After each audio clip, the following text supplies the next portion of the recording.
di surat An-Nur itu ada ayat tentang zina, hukuman orang yang berzina. Saya akan awali dengan ayat 1. Suratun anzalnaha wa faradnaha wa anzalna fiha ayatin bayyinatin la'allakum tadhakkarun.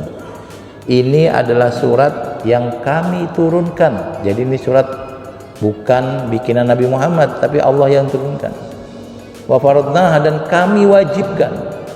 Wa anzalna fiha ayatin bayyinat, dan kami turunkan ayat-ayat yang menjelaskan la'allakum tadhakkarun, supaya kalian mendapat pelajaran.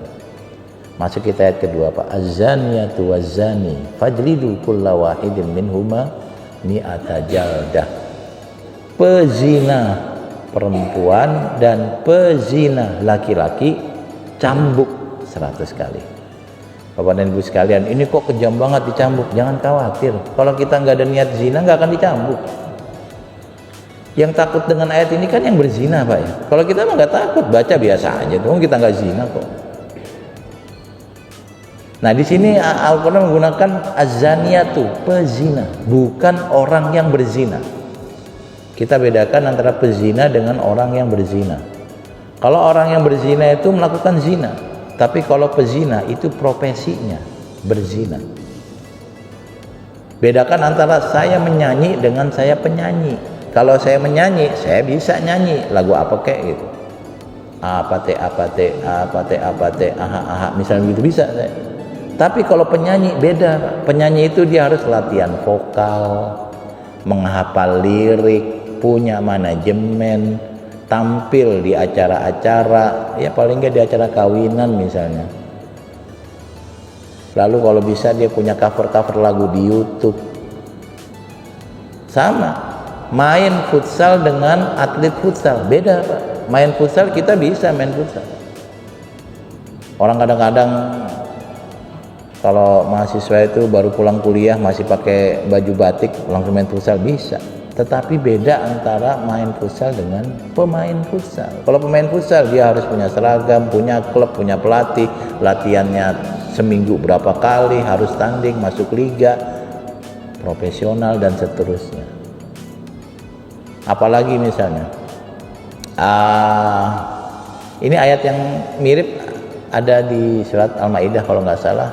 Wasariku wasariqatu, pencuri laki dan pencuri perempuan. Ini yang di ayat disebut dalam ayat adalah pencuri, bukan orang yang mencuri. Kalau orang yang mencuri ya banyak yang melakukan, tapi kadang-kadang sekali dua kali sengaja tidak sengaja. Tapi kalau pencuri itu profesi, Pak. Berarti dia latihan caranya mencuri, mengawasi rumah yang akan dicuri, punya tips trik mencuri, latihan dan seterusnya. Bahkan sudah kaya masih mencuri karena profesi. Nah, kira-kira begitu. Baik, kita masuk ke az-zaniyatu waz-zani. Dalam konteks zina yang disebut adalah pezina perempuan lalu pezina laki-laki. Dalam konteks mencuri yang disebut pencuri laki-laki lalu pencuri perempuan. Kenapa laki-laki dan perempuan disebutnya yang ini duluan, yang ini belakangan? Karena kayaknya sebagai profesi laki-laki lebih banyak pencuri. Perempuan mencuri ada, tapi sebagai profesi banyakkan laki-laki. Sama, sebagai orang yang berzina, laki sama perempuan, ya jumlahnya nggak jauh beda, mungkin saya nggak tahu jumlahnya berapa. Laki-laki berzina, perempuan berzina, tetapi sebagai profesi itu perempuan. PSK misalnya, pekerja seks komersil atau apa, itu perempuan. Ini laki-laki, ini perempuan berzina, dua-duanya berzina, tetapi yang ini pelanggan, yang ini yang profesi. Nah, ini yang disebut az-zaniyatu, pezina perempuan dan pezina laki-laki dicambuk 100 kali. Balik lagi, mana rahmat Allah kalau ada hambanya yang dicambuk? Jawabannya rahmat Allah dengan adanya ancaman cambukan ini adalah supaya kita tidak berzina. Sebab kalau kita tidak berzina, kehidupan akan lebih baik. Bapak dan Ibu sekalian, zina itu kan sebenarnya penyaluran hasrat kodrati kita. Jadi laki-laki secara kodrati suka perempuan dan perempuan suka laki-laki. Itu secara kodrati begitu. Nggak bisa dibantah, nggak bisa dihilangkan kodrat itu. Nah pilihannya orang mau menyalurkan kodratnya itu ada yang halal, ada yang haram. Kalau yang halal dengan nikah, yang haram tanpa nikah. Bedanya apa nikah sama tidak nikah? Bedanya cuma satu, Pak. Nikah sama zina itu bedanya satu. Kalau nikah itu ada saya terima nikahnya, ada ijab kabul, itu saja. Setelah ada ijab kabul, ada saya terima nikahnya. Itu yang awalnya perbuatannya sama, tetapi dengan adanya saya terima nikahnya, ini menjadi halal. Kalau tanpa ada saya terima nikahnya menjadi haram. Itu aja. Jadi bedanya zina sama nikah itu di akad saja, dan nikah itu murah, yang mahal itu gengsi kita. Kenapa nikah jadi mahal? Ya karena kita yang menentukan undangannya kayak apa. Saya pernah dapat undangan, Pak, undangannya itu di kotak. Di kotaknya itu ada sutra, lalu ada pulpen bagus. Saya bilang ini undangan kok kayak ada barangnya. Undangannya aja udah mahal. Acaranya di JCC. Ya, JCC, Pak, nyewanya sekian. Saya nggak tahu kalau buat kawinan berapa ya. Taruhlah 1 miliar misalnya. Buat nikah bisa 1 miliar, bisa.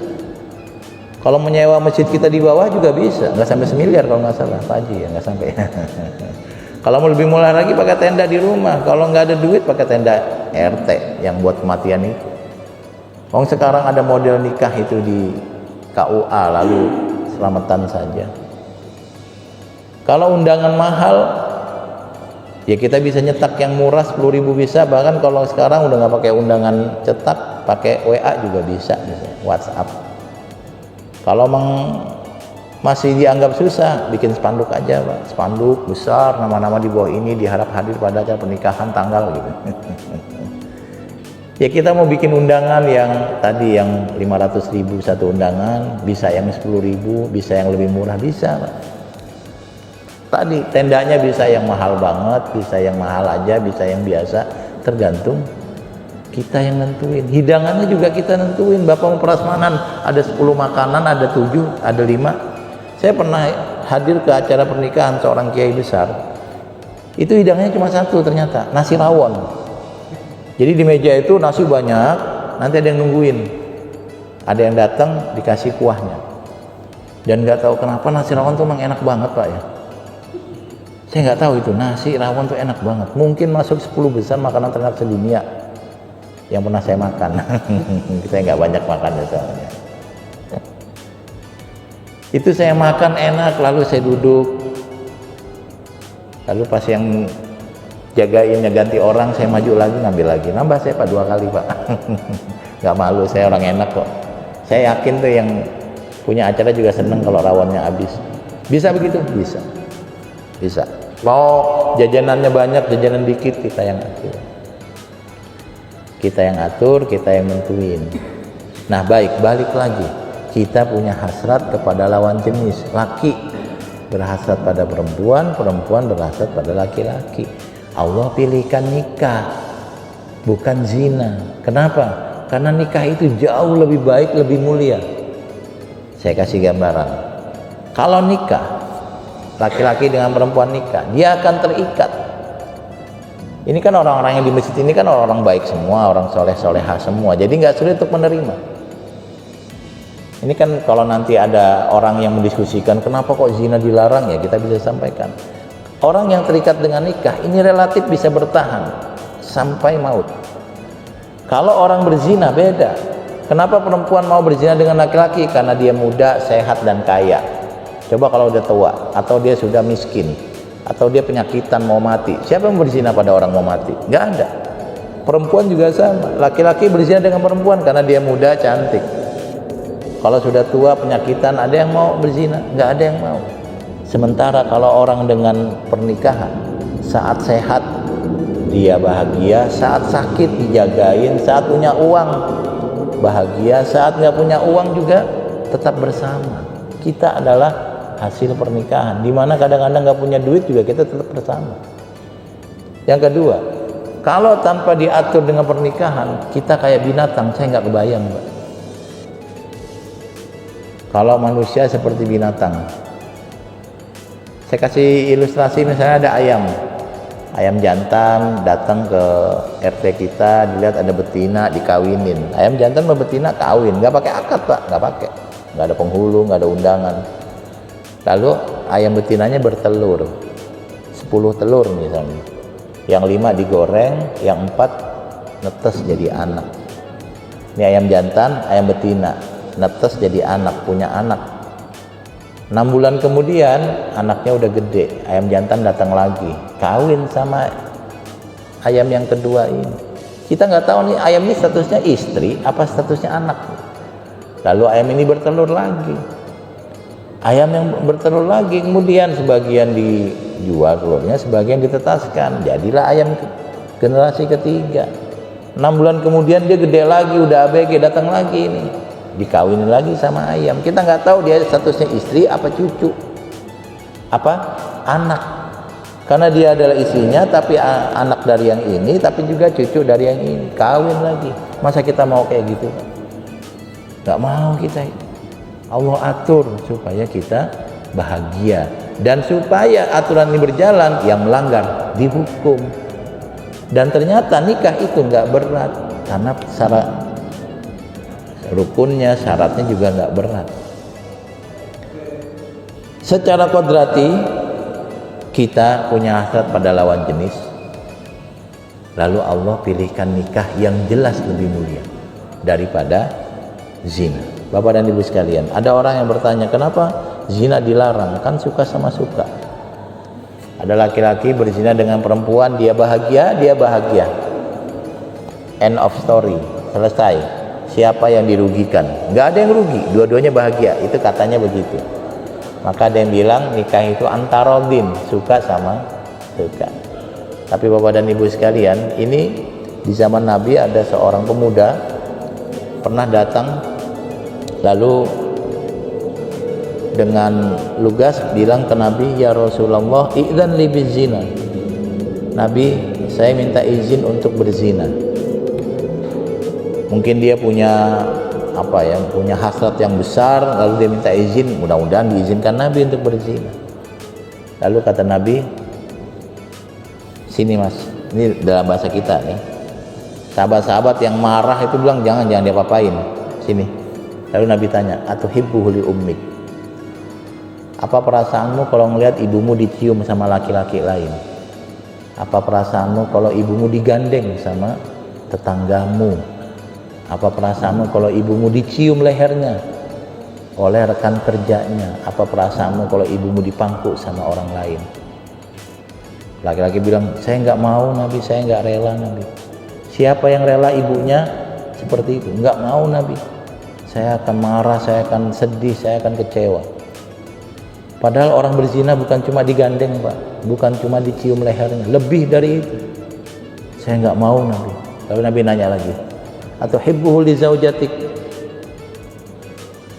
apa perasaanmu kalau istrimu yang berzina?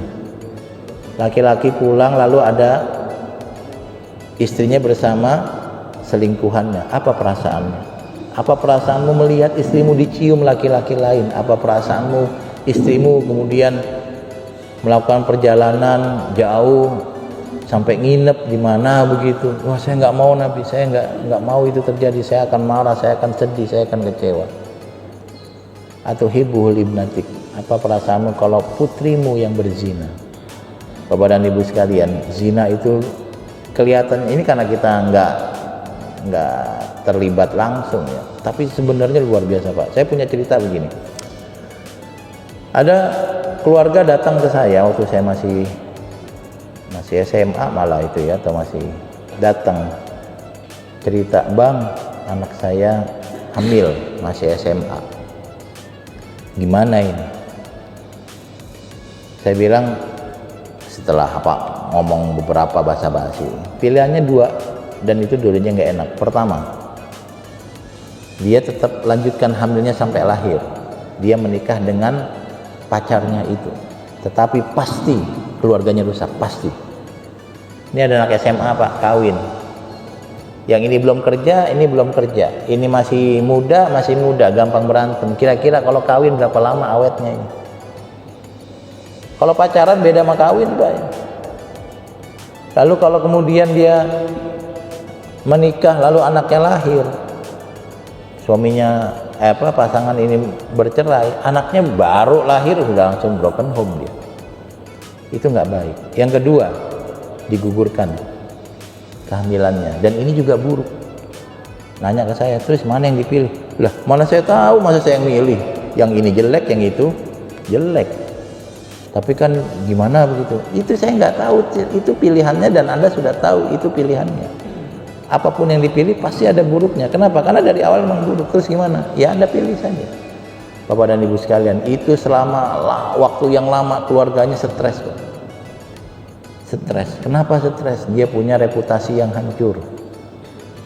Keluarga yang baik-baik saja tiba-tiba anaknya hamil masih usia SMA. Lalu kita menganggap zina kecil. Enggak, Pak. Itu satu keluarga stres semua. Maka Nabi ketika nanya atuhibbuhu libnatik, apakah kamu senang, kamu bahagia, perasaanmu gimana kalau anakmu berzina? Enggak, saya enggak mau, Nabi.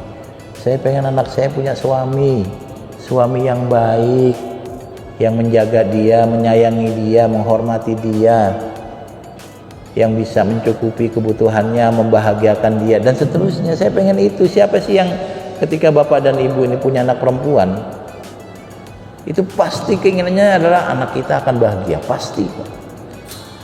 Dan kita pengen nanti yang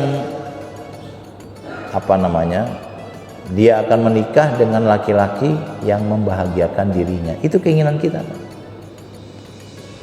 Lalu Nabi tanya lagi, atuhibbuhu li jaddatik, atuhibbuhu li ukhtik. Kalau yang zina nenekmu gimana? Kalau yang zina saudari perempuanmu gimana? Laki-laki bilang, saya enggak rela, Nabi. Saya enggak pengen itu terjadi. Lalu Nabi bilang, wa kaifa tuhibbuhu li ghairik. Kalau ada laki-laki berzina dengan perempuan, perempuan ini punya suami, suaminya marah. Kalau perempuan ini punya anak, anaknya marah. Kalau perempuan ini punya bapak, bapaknya marah. Perempuan juga sama, kalau dia punya suami, suaminya zina, dia akan marah. Anak tahu bapaknya selingkuh, dia akan marah. Bapak tahu anaknya selingkuh, dia akan marah. Maka zina itu tidak antarodin, tidak suka sama suka, tetapi merusak banyak sekali orang, menyakiti banyak sekali orang. Karena itulah zina dilarang. Yang dihalalkan adalah nikah. Yang mana nikah sama zina, bedanya cuma saya terima nikahnya, itu saja. Baik, maka Al-Quran datang mengatur jangan zina, silakan menikah. Ini yang membuat kita lebih langgeng. Ya tadi itu, kalau orang berzina karena ada daya tarik, entah daya tarik fisik, cantik atau ganteng, daya tarik ekonomi, karena dia kaya, daya tarik sehat atau muda, zina tidak akan terjadi pada perempuan yang sudah tua, sakit-sakitan, laki-laki tua, sakit-sakitan, miskin, gak bakal ada. Sementara dalam kehidupan kita sampai ke fase itu, kita akan sampai pada fase tua, sakit lalu meninggal, atau tua nggak sampai sakit tapi meninggal. Nah, dengan adanya pernikahan kita terikat, dan kita adalah produk dari pernikahan, dimana kadang-kadang kita ada masalah hidup, sampai di rumah bisa tenang, bisa lega sedikit karena ada istri atau ada suami yang menenangkan.